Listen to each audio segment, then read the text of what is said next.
DNA में अब हमारे आज के फ्राइडे स्पेशल वीडियो विश्लेषण का वक्त हो गया है। आपको शायद इस बात की जानकारी नहीं होगी कि भारतीय नौसेना का एयरक्राफ्ट कैरियर आईएनएस विराट भी इस साल रिटायर होने वाला है। इसलिए आज डीएनए में आईएनएस विराट को भावुक मन से एक फेयरवेल देना जरूरी है।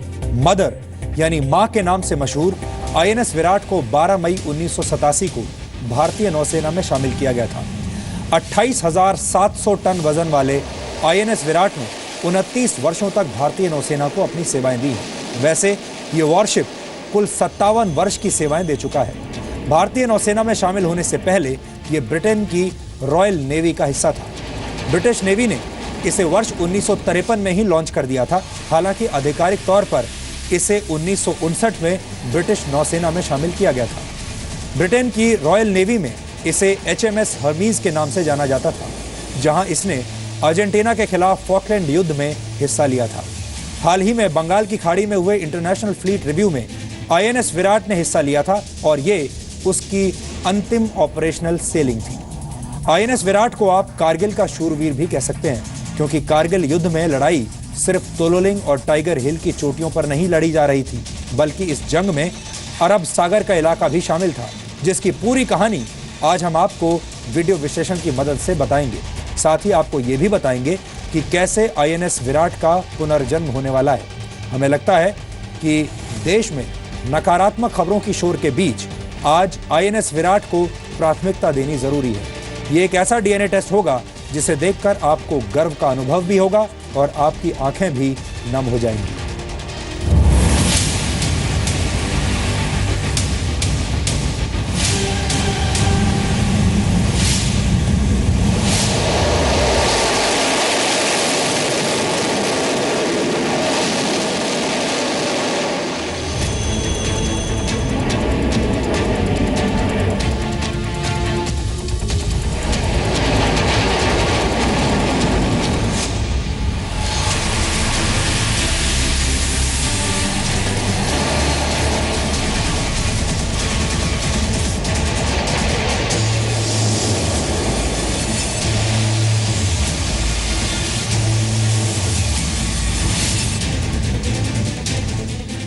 आईएनएस विराट को भावुक विदाई।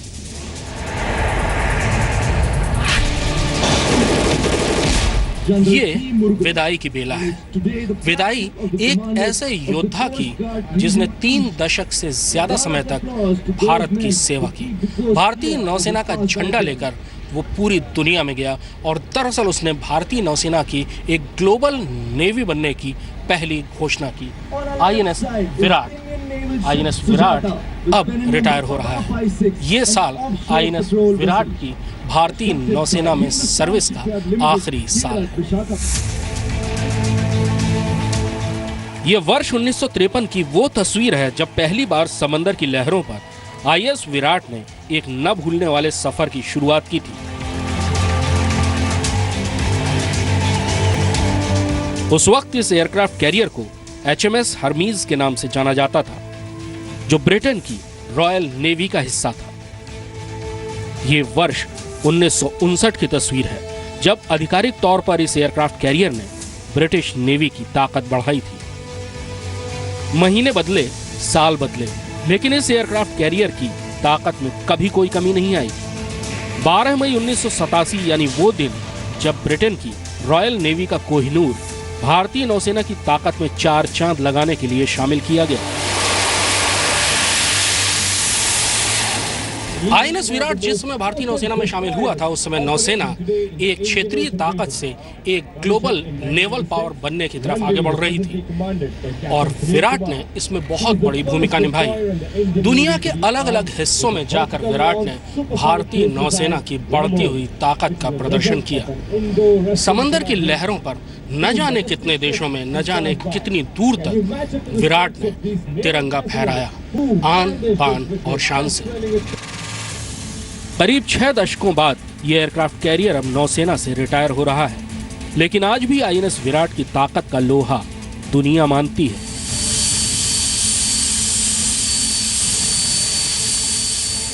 हालांकि आईएनएस विराट की उम्र को देखते हुए उसे रिटायर करने का फैसला लिया गया है, लेकिन आईएनएस विराट की क्षमता पर कभी कोई सवाल नहीं उठा। कई मोर्चों पर चुनौतियों का सामना कर रही भारतीय नौसेना हमेशा से चाहती थी कि वो कम से कम 2 करियर बैटल ग्रुप्स के साथ काम करे, और विराट ने पुराने एयरक्राफ्ट कैरियर विक्रांत के साथ मिलकर लंबे अरसे तक भारतीय नौसेना को 2 करियर बैटल ग्रुप्स वाली एक नौसेना, एक ताकतवर नौसेना बनाए रखा। आईएनएस विराट पर तैनात सी हैरियर एयरक्राफ्ट स्टोवीएल यानी short take off, vertical landing के सिद्धांत पर काम करते हैं।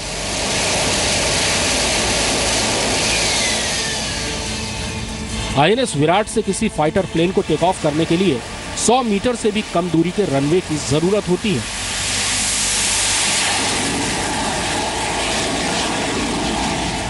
तेरह मंजिला इमारत जितने ऊंचे आईएनएस विराट पर करीब 1200 अधिकारी और नौसैनिक हमेशा तैनात रह सकते हैं। इस एयरक्राफ्ट कैरियर पर 26 लड़ाकू विमान और हेलीकॉप्टर्स को रखा जा सकता है। सी हैरियर्स फाइटर जेट और सीकिंग हेलीकॉप्टर के साथ साथ चेतक हेलीकॉप्टर्स भी इस पर तैनात रहते हैं। आईएनएस विराट ने करगिल युद्ध में भी अपनी भूमिका निभाई थी। करगिल की लड़ाई सिर्फ तोलोलिंग और टाइगर हिल पर ही नहीं लड़ी जा रही थी, बल्कि इस जंग में अरब सागर का इलाका भी शामिल था।